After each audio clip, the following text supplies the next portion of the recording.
ہمارے school friends ہوتے ہیں، محلے کے بھی دوست ہوتے ہیں، اسی طرح ہمارے کزنس اور بہن بھائی بھی ہوتے ہیں، ان کے ساتھ ہم کھیلتے ہیں اور اپنی لائف انجوائے کرتے ہیں۔ مگر ہمارے ان اچھے بھلے ریلیشنز میں اس وقت خرابی آ جاتی ہے جب کوئی آ کر ہمیں کسی دوست یا کزن کے بارے میں کوئی نیگیٹو بات بتاتا ہے۔ فار ایگزامپل، فیضان بھائی آ کر بولے، غلام رسول بھائی، ببلو بھائی آپ کی نئی بائی سائیکل سے جالس ہو رہے ہیں، ان سے ذرا بچ کے رہیے گا۔ اور پھر میں فیضان بھائی کی بات پر یقین کرتے ہوئے ببلو بھائی کو برا سمجھنے لگوں اور ان سے برا بہیو کرنے لگوں، حالانکہ مجھے اصل حقیقت کا نہیں پتا۔ پارہ 26 سورہ حجرات آیت نمبر 6 میں اللہ پاک ارشاد فرماتا ہے، یا ایھا الذین آمنوا ان جاءکم فاسق بنبأ فتبینوا ان تصیبوا قوما بجہالۃ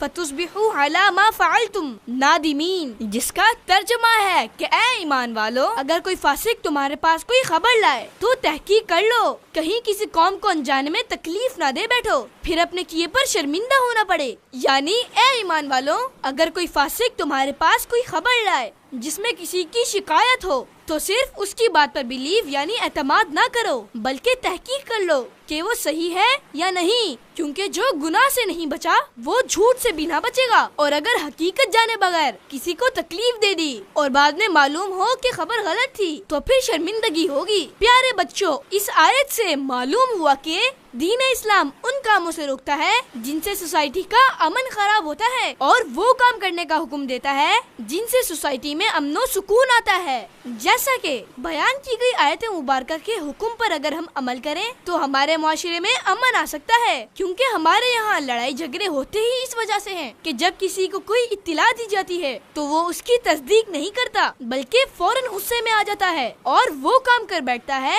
جس کے بعد ساری زندگی پریشان رہتا ہے۔ پیارے بچوں، اس آیت مبارکہ سے یہ بھی معلوم ہوا کہ غیبت کرنے والے اور چغل خور کی بات ہرگز قبول نہ کی جائے اور کسی کام میں جلدی نہ کی جائے، ورنہ بعد میں پچھتانا پڑ سکتا ہے۔